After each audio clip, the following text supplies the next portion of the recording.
스파이크를 일으키는 것을 방지할 수 있고, 그러면 다음 끼니를 절대 과식할 일이 없거든요. 확실히 살이 무섭게 빠지는 걸 경험을 할 수 있을 겁니다. 보통 체형까지 가는데 이 1단계만 해도 정말 충분하다고 저는 생각해요. 제가 간헐적 단식을 그만둔 이유는 때문입니다. 안녕하세요 여러분. 이번 영상에서는 제가 한 다이어트 식단 방법과 다이어트 식단의 단계에 대해서 말씀드리려고 합니다. 다이어트는 한 번의 습관을 바꾸는 게 아니라 차근차근 하나씩 이뤄나가는 거기 때문에 이 단계에 대한 이해가 꼭 필요하다고 생각하고 오늘 총 5단계로 설명을 드리려고 합니다. 일단 제 다이어트 식단에 대해서 이야기를 드릴게요. 일단 저번 영상에서 제가 말씀드린 저당량 먹기 후에 제 식단에 대해서 제가 말씀을 드릴 건데요. 적당량 먹기는 제가 하는 다이어트 방법의 기초 중에 기초이기 때문에 이게 되지 않으셨다면 이 영상부터 먼저 시청하시고 오시는 것을 추천드릴게요. 일단 저는 5년 동안 했던 간헐적 단식을 그만뒀는데요. 제가 간헐적 단식을 그만둔 이유는 긴 공복 시간이 오히려 과한 식욕을 불렀기 때문입니다. 그리고 간헐적 단식으로 합리화를 시작했기 때문이에요. 긴 공복 시간을 지키려고 아침을 뛰어넘다 보니 점심을 먹을 때까지 쫄쫄 굶으면서 참다가 점심때 아무리 맛있고 내가 원하는 걸 먹어도, 그리고 아무리 많이 먹어도 만족이 안 되더라고요. 욕구가 해결되지 않아서 과식하기 일쑤더라고요. 저는 이러한 간헐적 단식에 대해서 신경을 쓰지 않기로 하고 대신 저녁 7시 이후에는 가급적이면 아무것도 먹지 않는 그런 다이어트 방법을 채택합니다. 그래서 간헐적 단식을 그만둔 뒤로부터는 아침을 먹을 수 있게 됐어요. 제가 아침으로 주로 뭘 먹었냐면요. 무조건 빵 아니면 사과를 먹었던 것 같아요. 속이 별로 안 좋거나 빵이 별로 먹고 싶지 않으면 사과 1개 정도를 먹었고요. 많이 배고프거나 맛있는 게 좀 먹고 싶다 그러면 호밀빵으로 여러 가지 요리를 해서 먹었어요. 예를 들면 호밀빵에 스크램블 에그를 얹어서 저칼로리 칠리 소스를 뿌려서 오픈 샌드위치처럼 먹거나, 호밀빵에 그릭 요거트를 발라서 약간 크림빵처럼 먹거나, 호밀빵에 치즈랑 토마토랑 꿀 이렇게 해가지고 오픈 샌드위치로 먹거나, 이런 식으로 호밀빵을 굉장히 건강하게 챙겨 먹었습니다. 저는 바프 전까지도 이렇게 빵을 계속 먹었어요. 하지만 한 바프 일주일 전에는 원래 일반 호밀빵을 먹었다면 100% 호밀빵으로 바꿔서 먹어줬습니다. 여기서 아침에 대해서 주의할 점은, 만약에 저녁에 제가 과식을 했어요. 그래서 너무 배가 부르고 속이 안 좋아요. 그래도 저는 아침에 사과 하나는 꼭 챙겨 먹었어요. 왜냐면 나 과식했으니까 이제 안 먹어야지 하면 벌써 규칙적인 식사가 안 되는 거예요. 아무리 그 전날 내 식사량이나 이런 게 제 기준에서 넘어갔더라도 아침은 항상 8시에서 9시 사이에 사과 하나 아니면 호밀빵을 무조건 먹어줬습니다. 그리고 아침을 먹고 점심을 먹기 전까지 무조건 물 1리터를 먹어줬어요. 가짜 배고픔을 없애는 데 도움도 되고 점심 직전까지 특히 배고픔을 느끼지 않도록 많이 도와줍니다. 그리고 무엇보다 물의 중요성은 여러분이 더 잘 아실 거라고 생각해요. 점심은 제가 먹고 싶은 음식을 적당량 먹거나, 먹고 싶은 음식을 좀 건강하거나 저칼로리식으로 제가 직접 만들어 먹거나, 먹고 싶은 게 딱히 없다면 그냥 깔끔한 그냥 클린한 다이어트 식단, 이렇게 3가지 중에 하나를 골라서 먹었어요. 이 3가지 다 괜찮은데 제가 가장 중요하게 생각한 건 바로 야채입니다. 탄수화물, 단백질, 야채 조합은 무조건 지키려고 했어요. 저는 주로 100% 현미밥 130g에 고기류 1가지, 그리고 야채를 매우 많이, 이렇게 3가지를 주로 많이 먹었는데요. 하지만 만약에 제가 먹고 싶은 음식으로 떡볶이를 정했으면 야채를 많이 못 먹을 수도 있겠죠. 하지만 떡볶이 안에도 양배추가 많이 들어있잖아요. 그 양배추를 정말 떡볶이 하나당 양배추 2조각 이런 식으로 해서 먹거나, 만약에 그냥 요리 자체에 야채가 없어서 많이 못 먹었다 하는 날에는 그 다음날에 더 많이 먹어주려고 노력했습니다. 그리고 저는 점심을 먹고 나서 한 3시간 후에 무조건 간식을 챙겨줍니다. 제가 말씀드린 것처럼 배부르기 전에 숟가락을 딱 놓을 정도로만 먹으면 무조건 한 식후 3시간이나 4시간 후에는 배가 고파질 수밖에 없어요. 왜냐면 배불리 먹은 게 아니니까요. 그래서 다이어트는 안 먹는 게 아니라 잘 챙겨 먹어주는 거라고 저는 생각해요. 배 안 고프다고 계속 쫄쫄 굶다가 갑자기 너무 배고픔이 극치 상태에 이르르면 눈이 돌아가지고 그냥 회사 앞에 횡단보도 건너서 편의점에 가가지고 제가 먹고 싶은 거 막 담아가지고 과자를 막 먹고, 이런 일이 생깁니다. 우리가 가장 빠르고 쉽게 싸게 얻을 수 있는 음식이 바로 편의점 음식이니까요. 포인트는 배가 고프기 전에 간식을 먹어주는 거예요. 저한테는 이 기준이 식후 3시간 후였어요. 저는 주로 그릭 요거트를 많이 먹었고요. 아침에 오나오를 미리 만들어서 회사에 가져가서 간식으로 먹거나, 아니면 약간 미주라 토스트 같은 거에 초코 그릭 요거트를 발라서 먹거나, 회사를 다니니까 뭐 회의가 있거나 그래서 시간이 없으면 그냥 단백질 쉐이크를 한 포 먹어주거나, 아니면 그냥 카페라떼를 한 잔 간식으로 대체하기도 했습니다. 이렇게 되면 저녁 시간인 6시,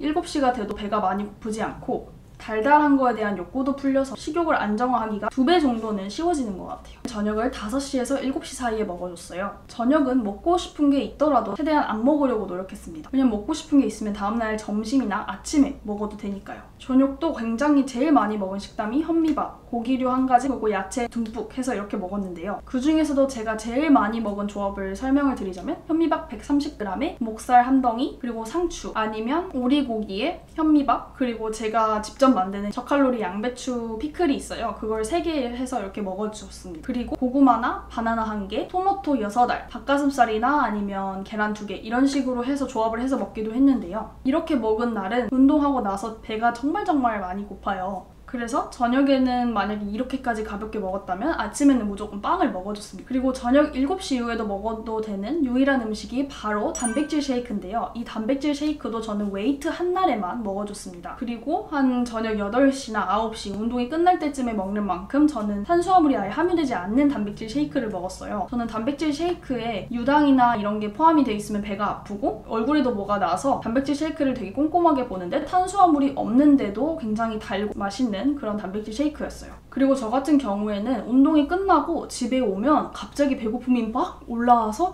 뭘 먹고 싶다라는 생각이 굉장히 많이 드는데요. 이럴 때 단백질 쉐이크가 또 도움이 됐어요. 집에 오기 전에 헬스장에서 그냥 운동이 끝나자마자 그 자리에서 단백질 쉐이크를 먹어주면 단백질 때문에 포만감도 들고 얘가 또 달달해서 욕구도 충족되고, 그래서 집에 와서 그냥 쉽게 그냥 샤워하고 바로 잘 수 있는 그런 환경이 마련이 되더라고요. 여러분도 단백질 쉐이크를 헬스장에 직접 들고 가서 운동 끝나자마자 먹어보는 걸 한번 해보세요. 정말 식단하기가 쉬워집니다. 저는 개인적으로 다이어트에서 가장 중요한 식단이 언제냐라고 하면 저녁 식단인 것 같아요. 아침이나 점심은 먹고 싶은 걸 좀 먹어도 된다 해도 저녁 같은 경우에는 꼭 탄수화물, 단백질, 야채 조합 이거를 꼭 지키면서 먹으려고 했습니다. 이렇게 저녁만 조절을 잘 해도 살이 정말 무섭게 빠지고 몸도 정말 가벼워져요. 하지만 모든 사람이 그렇듯 저녁 약속이 있거나 가족 모임이 있거나 그러면 정말 맛있는 걸 먹게 되잖아요. 그런 날에는 그 다음날에 꼭 공복 운동을 해줬습니다. 가장 강조드리고 싶은 거는 첫 번째 당연히 적당량 먹기고, 두 번째는 아침, 점심, 간식 규칙적으로 항상 챙겨 먹어줬다는 것이고요. 그리고 배고프기 전에, 즉 3시간마다 무엇을 먹어주려고 노력을 했고, 탄수화물, 단백질, 야채 조합 이것을 지킨 것이 가장 중요한 포인트인 것 같아요. 하지만 사람이 살아가던 방식이 있는데 갑자기 다 그만두고 나 앞으로 저렇게 할 거야 라고 그냥 규칙적으로 먹고 음식 종류도 바꾸고 갑자기 3시간에 한 번씩 뭘 챙겨 먹고 이러긴 정말 쉽지 않아요. 그래서 어떤 단계를 차근차근 밟아 나갈까에 대한 가이드를 제가 준비해봤는데요. 사람은 모두 다르기 때문에 5단계를 참고를 해주시고 자신의 상황에 맞게 또 바꿔서 하시는 걸 굉장히 추천합니다. 첫 번째 단계는 식욕 안정화와 위 줄이기입니다. 사실 이것만 돼도 다이어트의 80%는 성공이에요. 매일매일 자극적인 음식을 먹고 엽떡을 먹고 치킨을 먹다가 갑자기 클린식을 해라 하면 잘 할 수 있을까요? 이런 건 저는 말도 안 된다고 사실 생각해요. 자극적인 음식, 내가 먹고 싶은 음식을 먹어도 되니 배부르기 전까지만 먹어보자 라고 생각해보세요. 매일매일 내가 원하는 음식을 먹을 수 있어 라고 생각을 하면 이 식욕 안정화가 훨씬 쉬워지실 거예요. 과식하는 습관을 버리지 못한다면 절대 다음 다이어트 단계로 넘어갈 수 없습니다. 이렇게 배부르기 전까지 먹는 연습을 하다 보면 자연스럽게 위 사이즈는 줄어들 거예요. 그 줄어든 위에 맞춰서도 내가 먹을 수 있는 양이 점점 줄어듭니다. 그럼 자연스럽게 살도 빠지게 되겠죠. 제가 배부르기 전까지 먹을 수 있는 양에 대한 좀 정보를 드리자면 현미가 130g에 목살 한 덩이였어요. 목살 한 덩이 이상을 먹으면 배가 엄청 부르고 현미밥도 130g 이상을 먹게 되면 저는 배가 부르더라고요. 보통 체형까지 가는데 이 1단계만 해도 정말 충분하다고 저는 생각해요. 2번은 배고프기 전에 음식을 먹어주는 겁니다. 만약 1단계에 대한 완성이 되셨다면 배부르기 전까지 숟가락을 놓고 있는 거잖아요. 이렇게 먹으면 당연히 3-4시간 후면 배가 고파져요. 저는 예전에 다이어트 할 때 신기하게 배가 안 고프면 나 배가 안 고프네? 와, 이거는 살을 빼기 위한 절호의 기회야. 나 오늘 점심 뛰어넘어야지? 안 먹고 끼니를 거른 적도 있어요. 하지만 한 3시간 지나고부터는 배고픔이 조금씩 시작되고 한 4시간에서 5시간 지났을 때는 진짜 엄청난 굶주림, 이제 몸이 식욕에 지배를 당해버립니다. 결국 공복 시간이 4시간에서 5시간 이렇게 늘어나게 되면 갑자기 폭식을 한다거나 눈이 횟가닥 뒤집혀가지고 편의점 가서 과자를 막 사온다거나 이런 식으로 돼버리더라고요. 저는 이러한 공복 시간이 길어지면 폭식을 한다라는 현상을 지각한 이후에는 3시간에 한 번씩 뭘 꼭 먹어줬어요. 그러면 다음 끼니를 절대 과식할 일이 없거든요. 그래서 저 같은 경우에는 항상 점심과 저녁 사이에 간식을 먹어줬는데 토마토, 통밀크래커, 점심때 먹고 남은 샌드위치 반, 아니면 그릭 요거트 이런 식으로 다양하게 챙겨 먹었습니다.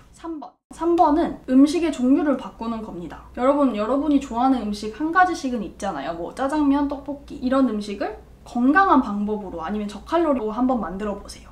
요즘 이런 소스 너무 잘 나오잖아요. 저 같은 경우에는 진짜 밥순이거든요. 처음에는 쌀밥을 먹다가 현미밥으로 변경하고 현미밥에서 100% 현미밥 이렇게 변경을 하게 되고요. 먹고 싶은 음식을 비슷하게 레시피를 만들어서 다이어트식으로 만들어 먹는 걸 굉장히 많이 했어요. 저는 짜장면이 먹고 싶으면 통밀 파스타로 짜장면을 해먹었고, 초코빵이 먹고 싶으면 호밀빵에 그릭 요거트를 발라먹고, 비빔면이 먹고 싶을 때는 메밀면으로 비빔면을 해먹었어요. 정제 탄수화물은 통밀이나 현미 같은 비정제 탄수화물로 바꾸시는 게 좋고, 빵 같은 음식도 노설탕, 노밀가루 이런 음식으로 만들어 먹는 게 좋습니다. 음식의 종류를 바꾸면 몸이 정말 가벼워지고 내가 진짜 건강해지고 있구나를 몸소 느끼실 수 있을 거예요. 여러분이 먹는 아침, 점심, 간식, 저녁을 365일 무조건 다 바꾸라는 말씀을 드리는 게 아니에요.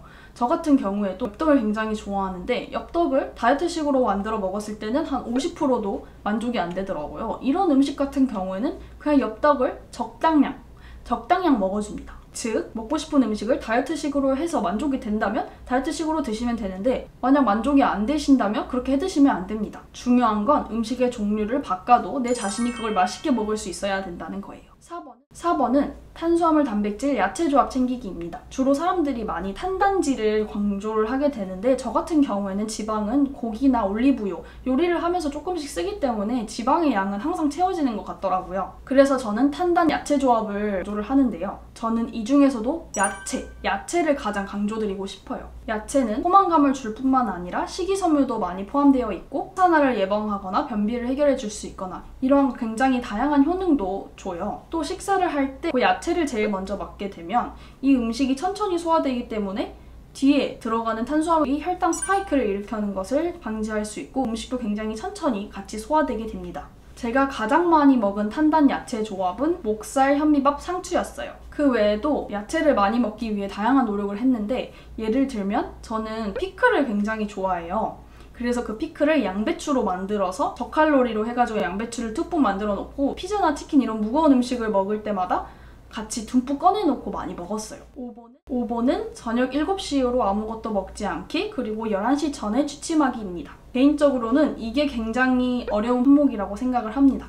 직장을 다니는 사람이라면 저녁을 먹는 시간이 애매해질 것이고, 저녁 약속이 있거나 회식이 있으면 이거를 지킬 수 없기 때문이죠. 또 11시라는 취침 시간은 현대인들에게 굉장히 이른 시간이라는 생각이 저도 듭니다. 하지만 잠자기 4시간 전에 식사를 끝내주면 말도 안 되게 몸이 진짜 가벼워집니다. 그리고 여러분, 잠이 다이어트에 굉장히 중요한 걸 아시죠? 여러 가지 호르몬에 관여를 하게 되는데요. 그래서 11시에 잠에 딱 들게 되면 확실히 살이 무섭게 빠지는 걸 경험을 할 수 있을 겁니다. 여러분, 살을 가장 빨리 빼는 방법이 뭔지 아세요? 바로 다이어트를 안 하는 겁니다. 우리가 살이 빨리 안 빠진다고 생각하는 이유가 뭘까요? 제가 예시를 하나 들어볼게요. 여러분이 누군가를 기다리고 있어요.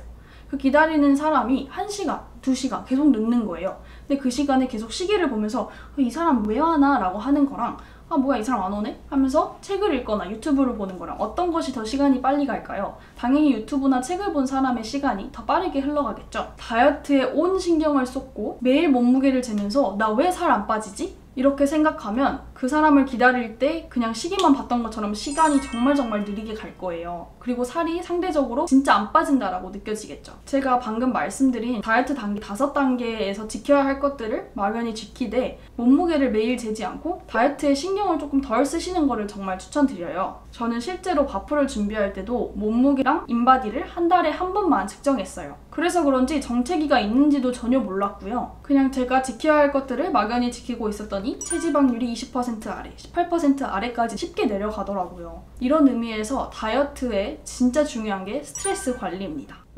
여러분 배가 고프지 않을 때, 배부를 때 자신의 정이나 의지를 믿지 말고 배가 아주 고플 때 내가 이걸 할 수 있는지 그게 다 드러나거든요. 그러니 배가 고플 때 자신의 감정과 의지를 믿으세요. 여러분이 모두 행복하고 건강하게 다이어트를 성공하셨으면 좋겠고, 이 영상이 도움이 되셨다면 좋아요와 댓글 한 번씩 부탁드릴게요.